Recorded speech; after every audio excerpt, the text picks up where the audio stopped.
ದ್ವೇಷ ಭಾಷಣ ಸಂಬಂಧ ಮಸೂದೆ ಮಂಡನೆ ವಿಚಾರಕ್ಕೆ ಸಂಬಂಧಪಟ್ಟಂತೆ ಬಿಜೆಪಿಯವರಿಗೆ ಟಾರ್ಗೆಟ್ ಮಾಡುವ ಸಲುವಾಗಿ ಇದನ್ನು ತರ್ತಾ ಇಲ್ಲ, ಕಾಯ್ದೆಯನ್ನು ಬಲಪಡಿಸುವಂತಹ ತಿದ್ದುಪಡಿಯನ್ನು ಮಾಡಲಾಗಿದೆ.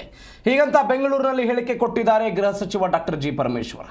ಇದು ಸಂಪುಟದಲ್ಲಿ ಈ ವಿಚಾರದ ಬಗ್ಗೆ ಚರ್ಚೆ ಆಗುತ್ತೆ. ಇವತ್ತು ಬಿಲ್ ಮಂಡನೆಗೆ ಅನುಮತಿಯನ್ನು ಪಡಿತೇವೆ ಅಂತ ಪರಮೇಶ್ವರ್ ಮಾತನಾಡಿದ್ದಾರೆ. ಈಗಿರುವ ಕಾಯ್ದೆಯನ್ನೇ ಮತ್ತಷ್ಟು ಬಲಪಡಿಸುವ ತಿದ್ದುಪಡಿಯನ್ನು ಮಾಡಲಾಗಿದೆ. ಇದನ್ನು ಬಿಜೆಪಿಯವರಿಗೆ ಟಾರ್ಗೆಟ್ ಮಾಡುವ ದೃಷ್ಟಿಯಿಂದ ತರ್ತಾ ಇಲ್ಲ, ಅದೆಲ್ಲ ಸುಳ್ಳು ಆರೋಪ. ನಿನ್ನೆ ಮಂಗಳೂರಿನಲ್ಲಿ ವೇಣುಗೋಪಾಲ್ ಅವರನ್ನು ಭೇಟಿ ಮಾಡಿದ್ದೆ, ಅವರು ಪಕ್ಕದಲ್ಲೇ ಕೂತಿದ್ರು, ಆದರೆ ಯಾವುದೇ ರಾಜಕೀಯ ಚರ್ಚೆ ಆಗಿಲ್ಲ. ಇಂದು ಸಂಜೆ ಸಚಿವರ ಜೊತೆಗೆ ಸಿಎಂ ಸಭೆ ಇರೋದು ನನಗೆ ಗೊತ್ತಿಲ್ಲ, ನನಗೆ ಇನ್ನೂ ಸಭೆಗೆ ಕರೆದಿಲ್ಲ, ಸಂಪುಟ ಸಭೆಯಲ್ಲಿ ಕರೀಬಹುದು, ಸಚಿವರ ಜೊತೆ ಸಭೆ ಕರೆಯೋದು ಸಿಎಂ ವಿವೇಚನೆಗೆ ಬಿಟ್ಟದ್ದು ಅಂತ ಗೃಹ ಸಚಿವ ಡಾಕ್ಟರ್ ಜಿ ಪರಮೇಶ್ವರ್ ಮಾತು. ಅದು ತೀರ್ಮಾನ ತಗೊಂಡು ಇವತ್ತು ದ್ವೇಷ ಭಾಷಣ ಮತ್ತು ಆ ರೀತಿ ನಡ್ಕೊಳ್ತಕ್ಕಂಥದ್ರಲ್ಲಿ ಇವತ್ತು ಬಿಲ್ಲು ಕ್ಯಾಬಿನೆಟ್ಗೆ ಬಂದಿದೆ.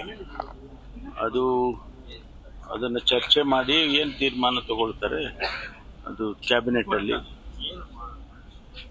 ಅದು ತೀರ್ಮಾನ ತಗೊಂಡು ಪಾಸಿಟಿವ್ ಆಗಿ ತೀರ್ಮಾನ ತಗೊಂಡಿದ್ರೆ ಆ ಬಿಲ್ಲನ್ನು ಮಂಡನೆ ಮಾಡಬೇಕು. ಆ ಸಾಧ್ಯತೆಗಳಿದ್ದಾವೆ. ಇವತ್ತು ದ್ವೇಷ ಭಾಷಣ ಮತ್ತು ಆ ರೀತಿ ನಡ್ಕೊಳ್ತಕ್ಕಂಥದ್ರಲ್ಲಿ ಇವತ್ತು ಬಿಲ್ಲು ಕ್ಯಾಬಿನೆಟ್ಗೆ ಬಂದಿದೆ. ಅದನ್ನು ಚರ್ಚೆ ಮಾಡಿ ಏನು ತೀರ್ಮಾನ ತಗೊಳ್ತಾರೆ ಅದು ಕ್ಯಾಬಿನೆಟಲ್ಲಿ. ಅದು ತೀರ್ಮಾನ ತಗೊಂಡು ಪಾಸಿಟಿವ್ ಆಗಿ ತೀರ್ಮಾನ ತಗೊಂಡಿದ್ರೆ ಆ ಬಿಲ್ಲನ್ನು ಮಂಡನೆ ಮಾಡಬೇಕು.